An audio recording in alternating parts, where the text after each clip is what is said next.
मेरे सर पर 20 टाके लगे, पीठ से लेकर पैर तक मारा गया। आपको मालूम सर क्या हुआ? तेलुगु देशम की सरकार थी, उन्होंने उन दोनों पुलिस वालों को जिन्होंने मुझे मारा था उनको आईपीएस कन्फर कर दिया। आईपीएस अरे मैं तैयार हूं मरने के लिए। तुम मारोगे क्या? बोलो, कहां मारोगे बताओ? अरे तुम कहां मारोगे? तुम्हारी गोलियां खत्म हो जाएंगी, मैं जिंदा रहूंगा। अरे तुम्हारी गोली डरने वाला बैठो तुम। अरे चप्पन देके बैठो तुम। प्लीज आप बैठ जाइए। टेररिज्म का देखिए सर, आप बैठ जाइए प्लीज। यूएपीए का सर, मैं खत्म कर टेररिज्म, उनको रोकिए sir. Okay please sit down. हाँ, तुम गोली मार सकते, सस्पेंड नहीं कर सकते और कुछ नहीं कर सकते। Don't say anything ji.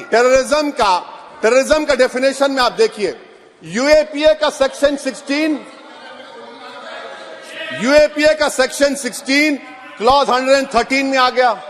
UAPA का सेक्शन 15 क्लॉज 131 में आ गया। देख लेंगे उसको, देख लेंगे। यूएपीए का आपत्तिजनक अंश निकाल दिए जाएंगे। यूएपीए का क्लॉज 18 113(4) में आ गया।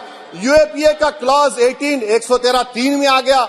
यूएपीए का क्लॉज 20 113(5) में आ गया। यूएपीए का सेक्शन 19 113(6) में आ गया। अरे भाई साहब, फिर क्या बचा है? आप यूएपीए से, मकोका से, गुजरात कोका से, पीएमएलए सब ला लिए। तो स्पीकर सर, मैं अपनी बात को खत्म करने से पहले मैं उम्मीद कर रहा था कि मैंने वजीर दाखिला का एक स्टेटमेंट सुना था अमित शाह साहब का कि जब गुजरात के होम मिनिस्टर थे तो उन पर जुल्म किया गया, उनको दबाया गया।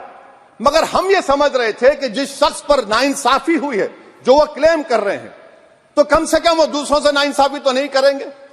आप क्या कर रहे हैं? अरे ऐसे हजारों लोग हैं जिन पर जुल्म हो रहा है, ना उनके पास दलील है, ना उनके पास वकील है, ना उनके पास आजादी है। तो ये तीन सर मैं आखिर एक लव ये तीनों कवानीन हमारे मुल्क की जमहूरियत के लिए, इन गरीब तबकात के लिए नुकसानदेह साबित होगा। और ये सरकार को मैं चार्ज दे रहा हूं, आप चेक रिपब्लिक में निखिल गुप्ता बैठा है, लेके आओ ना उसको।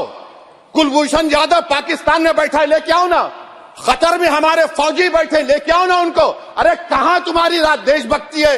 अरे निखिल गुप्ता को लाओ, इस कानून में इस्तेमाल करो। मगर वो नहीं बोलेंगे। मैं इस कानून के आतंकवादी मानव अधिकार का सबसे बड़ा हनन करता है।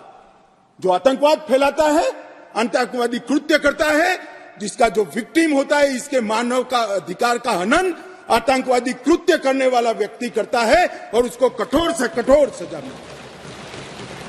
और मैं तो आश्चर्यचकित, मैं यहां बैठा होता तो टोकता भी, रोकता भी, प्रयास भी करता कि इसको सदन के रिकॉर्ड का हिस्सा न बनने दिया। आप एक्सपोज हो रहे हो, मगर मैं था नहीं, मैंने पढ़ा। इसका बचाव करते हैं। किस जमाने में जी रहे? अंग्रेजों का शासन नहीं है, कांग्रेस का शासन नहीं है, ये भारतीय जनता पार्टी और नरेंद्र मोदी का शासन। यहां पर आतंकवाद को बचाने की कोई दलीलें काम में नहीं ली जाएगी, परंतु इसके दुरुपयोग न हो, इसके लिए इसकी व्याख्या भी हमने बड़ी स्पष्ट की है मान्यवर। इसकी व्याख्या क्या की है? जो कोई भारत की एकता, अखंडता, संप्रभुता, सुरक्षा और आर्थिक सुरक्षा की प्रभुता को खतरे में डालता है और किसी भी वर्ग में आतंक फैलाने का प्रयास करता है, इधर और साइड से, उसको आतंकवादी घटना कहा जाएगा। उसका विवरण दिया है। डायनामाइट, विस्फोटक पदार्थ, जहरीले गैस, न्यूक्लियर का उपयोग, ऐसी घटनाओं में जब कोई भी मृत्यु होती है तो ये घटना करने वाला आतंकवादी कृत्य में लिप्त माना जाएगा। अब इसमें कहां दुरुपयोग की गुंजाइश है? मगर मन में एक भय पड़ा है मान्यवर, वो भय से ये विरोध जन्म लेता है। और मैं तो मानता हूं ये भय तो रहना ही चाहिए, रहना ही चाहिए, रहना ही।